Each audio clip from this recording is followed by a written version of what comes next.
Most people walk through life as though they are powerless, as though they are merely participants in a play written by someone else.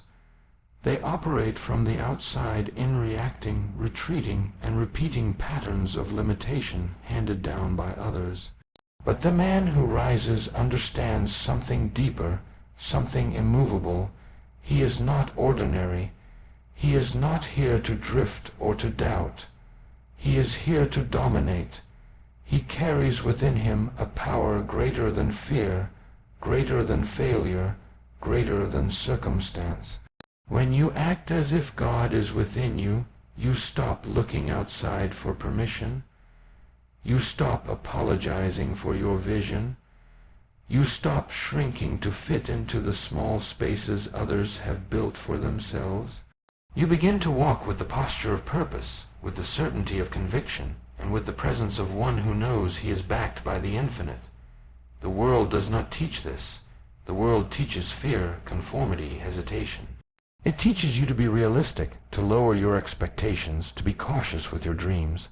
But that is the language of the powerless. That is the mindset of those who have forgotten who they are. When you remember that the divine lives within you, everything changes. You stop asking whether you are worthy and start deciding what you are here to build. You stop explaining your ambition and start executing it. You begin to speak, think, move, and create from a place of strength, not scarcity. That shift alone is the beginning of transformation, because nothing external needs to change until your internal identity evolves. A man who truly believes that God is within him cannot be stopped by fear. He may feel it, but it does not control him.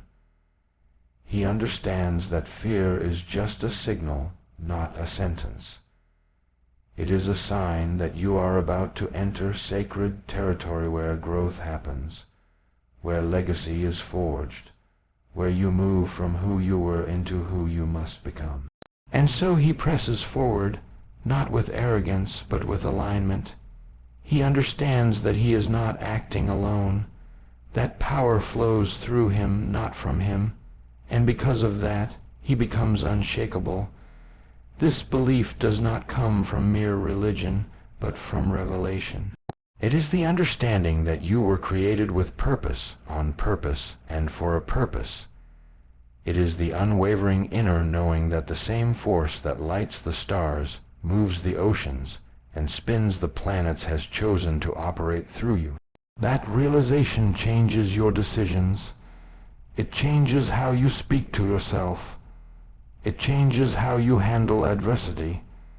Because when you know that the divine is within you, you stop negotiating with weakness. You stop entertaining the idea of quitting. You no longer tolerate excuses because you know that they are insults to the power that resides in your spirit. Look at history. Every man who made an indelible mark on the world carried within him a deep inner conviction, an invisible fire that burned even when all else failed. That fire did not come from external validation. It came from an internal source. That source is within you too, but it only awakens when you stop living small.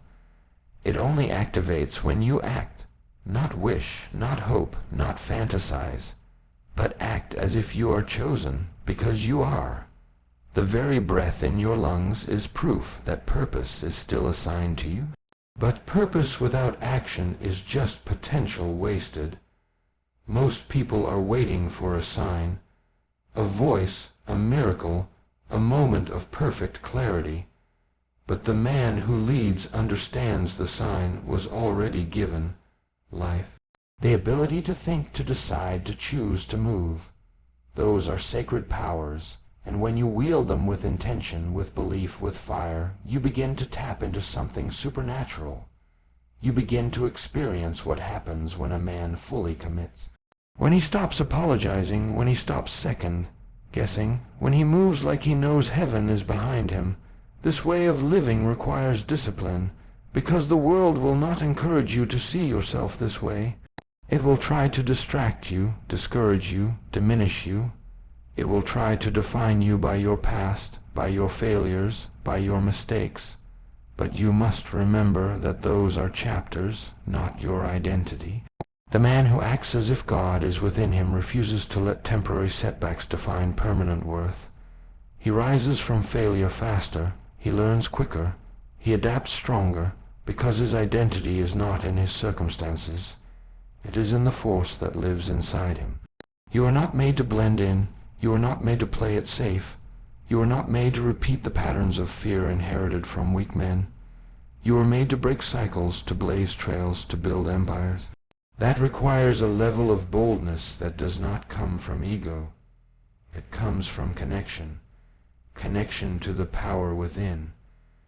When you are connected to that source, you stop waiting for perfect conditions. You stop needing approval. You act, you speak, you lead, you move, knowing that no matter what happens, you are guided, you are guarded, and you are grounded. People will not understand this energy. They will call it delusion. They will label it arrogance. But that's only because they've never seen what it looks like when a man becomes fully alive, when he steps into his calling, when he refuses to settle, when he declares, not just with his mouth, but with his life, that greatness is not optional, it's expected. Because the one who created him lives inside him, that kind of man becomes a lighthouse, not perfect, but powerful, not invincible, but immovable, because he knows what he carries. This belief is not about ignoring reality. It's about redefining it. It's about seeing reality not just for what it is, but for what it can become when touched by purpose. You may not have all the resources. You may not have the support. You may not have the credentials.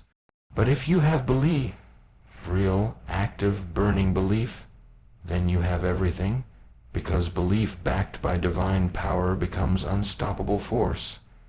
That kind of force moves mountains, opens doors, creates opportunities where none existed. So many men are operating at a fraction of their capacity because they have forgotten who they are. They have traded divine power for digital distractions, traded vision for validation, traded calling for comfort. But the man who remembers that God is within him shakes off the chains. He silences the noise. He returns to the source. And from that source, he draws strength not just for himself, but for everyone connected to him. His family, his business, his legacy, they all rise when he rises. When you act as if God is within you, you don't wait to feel worthy. You decide that you are. You don't wait for the world to choose you. You choose yourself. You walk into rooms with presence. You speak with authority. You plan with vision. You execute with fire. And when setbacks come, and they will, you don't crumble. You don't run. You rise. Again and again, because your strength is not borrowed. It is built in. Your value is not up for debate. Your destiny is not in someone else's hands. You carry power. You carry purpose. You carry the divine. And when you act like it, everything changes. If you truly believe that God is within you, then your actions must reflect that belief. Anything less than bold, focused, and purposeful movement through life is a contradiction to the power you claim to carry. The divine presence within you is not passive. It is not hesitant. It does not sit still waiting for the perfect opportunity or ideal conditions. It is a force of creation, vision, and transformation. To act as if that power lives in you is to take radical ownership of your decisions, your direction, and your destiny. It is to live in such a way that mediocrity becomes not just unacceptable, but offensive. When divine power operates through you, you don't play small. You don't second, guess your purpose. You don't compromise with fear, and you certainly don't consult the opinions of small-minded people before pursuing massive goals. There's a certain posture required when you believe the Creator of all things has chosen to express power through your thoughts, words, and actions. That posture isn't arrogance, it's certainty, and that certainty gives birth to clarity. And clarity, when mixed with courage, produces results. The kind of results that shift your life and impact generations. You must understand that bold action is not an option. It is a responsibility. It is a mandate. If a king placed his crown on your head and gave you authority, would you tremble and hide, or would you rise to the level of your assignment? The moment you accept that the divine dwells within you, your excuses expire. There is no more room for delay, no tolerance for waiting, no patience for fear. You are now operating on a higher frequency, and with that comes a higher standard. You don't dabble, you decide. You don't drift. You direct. You don't react. You lead. Because those who are entrusted with divine energy are expected to walk with divine conviction. The problem with most men is not that they lack ability, it's that they lack belief. And belief always shows up in behavior. A man who truly believes in the power within him does not hesitate to go after what's his. He does not need to be pushed. He does not need to be convinced. He moves. He builds. He executes because he knows what's at stake. He knows that the dreams planted in him are sacred, and to ignore them is to insult the source. That kind of man is dangerous to darkness. He's a disruptor of fear, a destroyer of doubt, because he operates with the quiet fire of one who knows he cannot fail as long as he keeps moving. There will be voices, external and internal, that try to restrain you. They'll say you're being unrealistic. They'll say it's not the right time. They'll remind you of your past. But when you act as if God is within you, you stop negotiating with those voices. You stop entertaining thoughts that don't align with your purpose. You realize that playing it safe is not humility, it's disobedience. That silence when you've been called to speak is not wisdom, it's fear in disguise. That standing still when you've been commanded to move is not strategy, it's rebellion against your assignment. You don't ask the world if you're ready, you declare that you're willing, and willingness always outruns worthiness. Greatness doesn't wait, it demands. It demands early mornings and late nights. It demands discipline when no one is watching. It demands risk without guarantees. But when you carry the divine within you, those demands no longer intimidate you. They invigorate you. You stop seeking comfort and start seeking calling. You stop chasing ease and start chasing excellence. Because you know that you were not made for a small life. You were made to create, to lead, to elevate.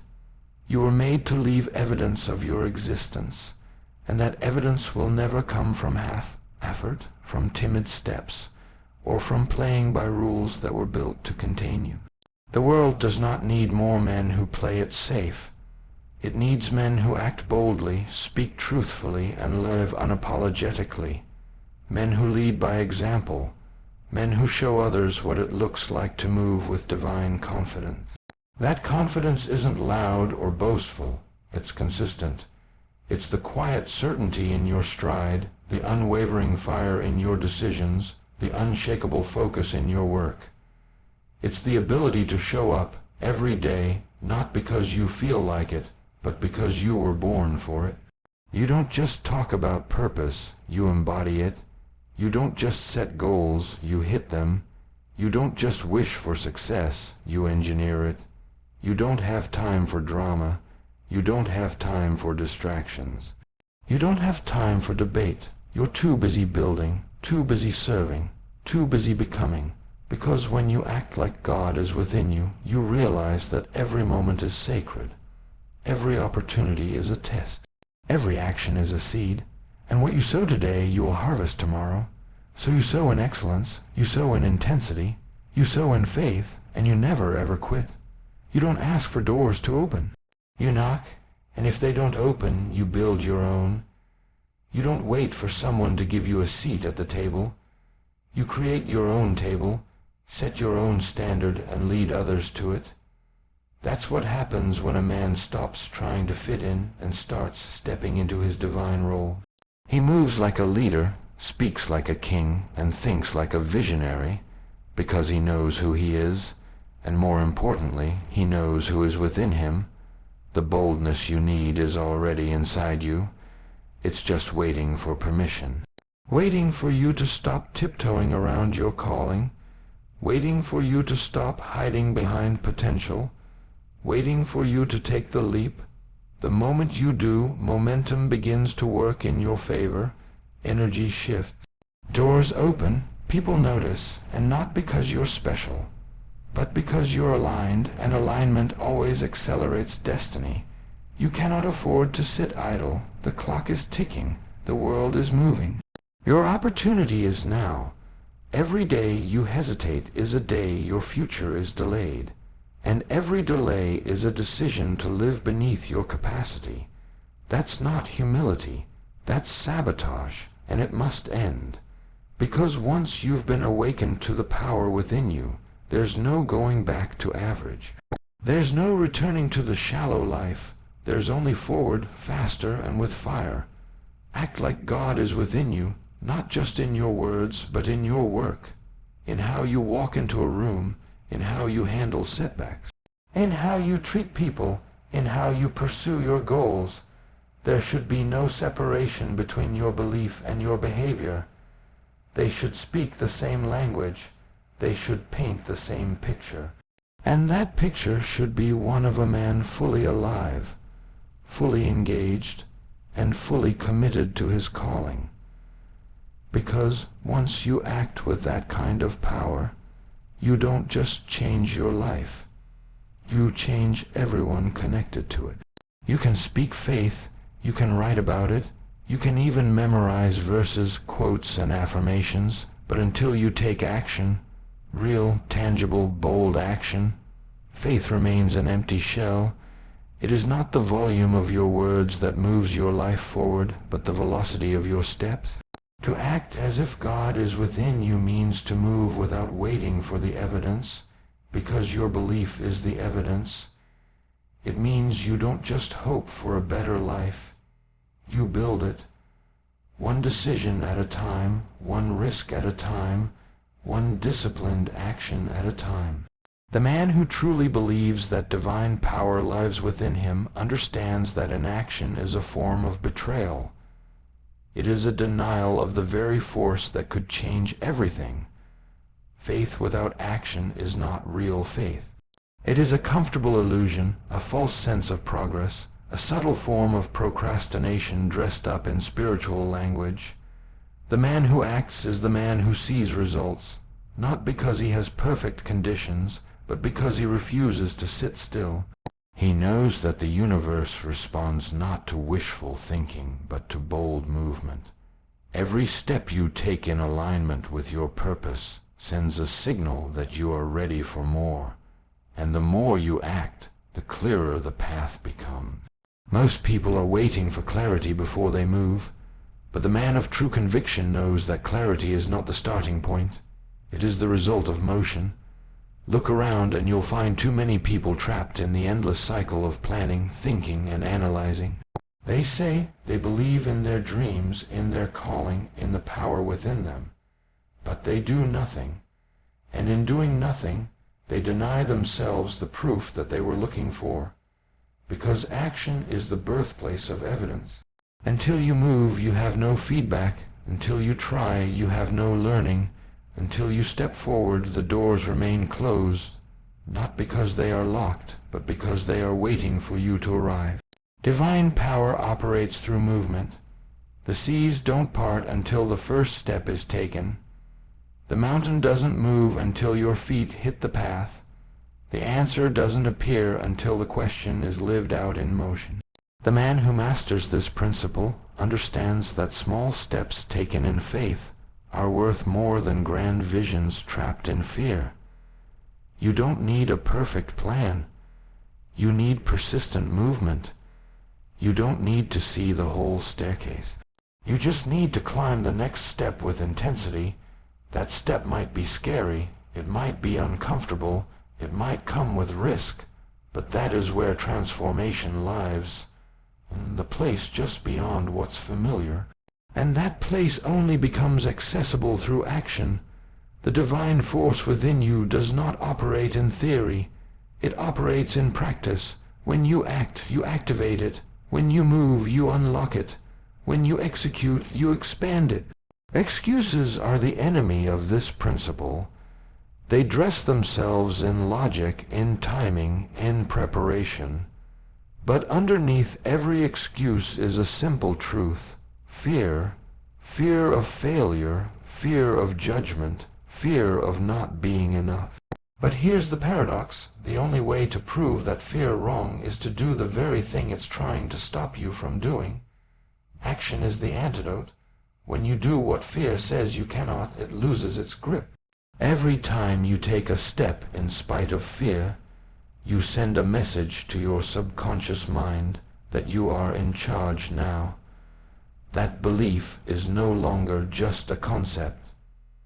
It is your way of life. You cannot pray for strength and then avoid the very trials that build it. You cannot claim to have divine power within you and then operate like a man with no direction. That contradiction weakens your spirit and confuses your destiny. Your actions must match your convictions. Your calendar must reflect your purpose. Your habits must align with your vision. If they don't, it's not the world that is holding you back, it's you. And that's the most painful truth to face. Not that others are stopping you, but that you are refusing to move. But there is freedom in that truth, because if the problem is within, then so is the solution. The moment you decide to take full responsibility, everything changes. You stop waiting. You stop blaming. You stop hiding. You wake up with fire. You go to work with intensity. You treat your time like gold because you understand that each second wasted is a betrayal of your divine assignment. The man who lives this way doesn't need external motivation. He is driven from within. Every action becomes an act of worship, a declaration of belief, a signal to the universe that he is serious. You build faith not by thinking more, but by doing more. Every time you show up, even when it's hard, you build belief. Every time you keep a promise to yourself, you build confidence. Every time you follow through on a commitment, you strengthen your inner foundation. And when your foundation is strong, storms don't shake you. They shape you. You realize that resistance is not a sign to stop, it's a sign to grow. Obstacles are not proof that you're on the wrong path. They're proof that the path matters. No man becomes great through intention alone. He becomes great through disciplined, courageous, consistent action. He becomes great by doing what others won't, by going where others fear, by staying committed when others quit. That kind of greatness isn't born overnight. It is forged in the fire of repetition. Day after day, brick by brick, step by step, until the man who once doubted becomes the man who dominates. You can study all the strategies, listen to all the talks, read all the books, but until you move, nothing matters. Transformation lives in execution. The ideas mean nothing until they are applied. Your talents mean nothing until they are sharpened. Your purpose means nothing until it is lived. And all of that comes down to one thing: action. Relentless, focused, disciplined action fueled by the belief that you are not alone, that a higher power walks with you, that failure is not final, that setbacks are setups, that your steps are not random, they are aligned.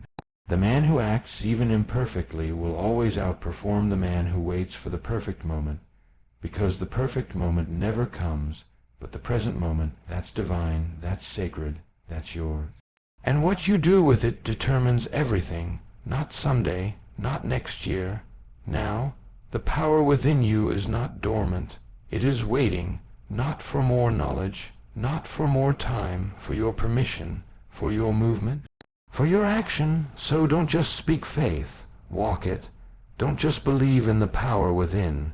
Prove it, not once, not occasionally, daily in your work, in your words, in your habits, in your choices. That's how mountains move. That's how legacies are built. That's how a man becomes unstoppable, not because he never feared, but because he refused to bow to fear, because he knew that real faith doesn't freeze, it fights. And the only proof of belief this world respects is what you do next. When you understand that the divine resides within you, your standards must rise to meet that truth. You are not ordinary, and your conduct should never reflect the ordinary. You are not a victim of chance, and your decisions should not be driven by circumstances. When you walk with the belief that you carry the essence of something greater, something eternal, then everything you do must mirror that magnitude. Your relationships, your work, your speech, your thoughts, each one must be held to a higher standard, not out of pride, but out of responsibility. You cannot lower your values to match the world and expect to experience the blessings of a higher realm. The man who acts as if God is within him understands this. He does not chase comfort. He chases character. There is a spiritual accountability that comes with belief. It's not about performing for others or pretending to be perfect. It's about aligning your inner world with your outer actions so completely that integrity becomes instinct. The man of faith cannot lie to himself and still expect peace. He cannot indulge in habits that weaken his soul and still claim to be walking in purpose. The presence of the divine within demands purification of thought, of motive, of intention. It is a daily discipline, not a one-time event. And it is this discipline that separates those who merely speak about higher living and those who actually live it. Raising your standards begins with your thoughts. What you allow to occupy your mind will eventually shape your identity. If you entertain doubt, fear, lust, bitterness, or envy, those thoughts will anchor themselves into your actions. They will leak into your language, they will affect your decisions, but when you elevate your mental atmosphere, when you feed your spirit with truth, vision, and discipline, everything changes. You begin to attract peace, not chaos. Strength, not weakness. Purpose, not confusion. Because your mind is no longer a battleground. It is now a temple, and you treat it as such. The man who lives by higher standards doesn't wait for others to set the tone. He becomes the standard. In his family, he leads with love, strength, and presence. In his work, he moves with excellence, consistency, and courage. In his words, he speaks life, not gossip, direction, not distraction. He does not compromise to fit in. He does not water down his convictions to please the crowd. He knows who he is, and he walks in that identity without apology, not because he's trying to impress anyone, but because he refuses to dishonor the power within him by living beneath it. When you live by higher standards, mediocrity becomes painful. You can't tolerate it, not in your environment, not in your associations, not in yourself. What used to seem normal, procrastination, inconsistency, excuse making, now feels offensive. Because when you know better, you must do better. Every time you choose excellence over ease, you reinforce your spiritual strength. Every time you follow through when quitting would be easier, you sharpen your character. Every time you confront a bad habit and replace it with a life, giving one, you elevate your destiny. Your standards don't just affect you, they affect everyone around you. You become a living example of what's possible. Your standards will always be tested. Life will throw temptation, discouragement, and distraction your way, not to destroy you, but to reveal you. And what is revealed in those moments will show whether your standards are built on surface level hype or soul level conviction. When you're tired, do you still show up? When no one's watching, do you still choose what's right? When pressure mounts, do you stand or fold? These are the moments that forge greatness. Not the easy days, but the difficult ones. The moments when choosing your higher self feels like a sacrifice, but you do it anyway. A man who lives with high standards doesn't need external rules to keep him in line. He's governed from within. He doesn't need someone watching over his shoulder to do the right thing. He is the one watching. That's the power of internal leadership. When you become accountable to the divine within, you stop living for applause and start living for alignment. And that alignment breeds freedom. Not the fake freedom that comes from doing whatever you feel like, but the real freedom that comes from doing what you were meant for. That's the kind of freedom that produces fulfillment. It doesn't always feel good in the moment, but it always pays dividends in the long run. This lifestyle demands that you ought at every area of your life. What are you feeding your mind? Who are you surrounding yourself with? How are you spending your time? Are your habits building your future or sabotaging it? Are your words healing or harming? Are your goals rooted in purpose or ego? These questions aren't meant to condemn. They are meant to convict, to awaken, to bring you back into alignment with your higher calling. Because once you know you were made for more, you can't go back to less. Once you've tasted the strength that comes from discipline, the satisfaction that comes from integrity, and the power that comes from purpose, you never want to live small again. And this doesn't mean you'll never fall short. You will, but the difference is in how you respond. The man of low standards excuses his failure and stays there. The man of high standards takes ownership, learns, adjusts, and rises stronger. Failure doesn't define him, it refines him.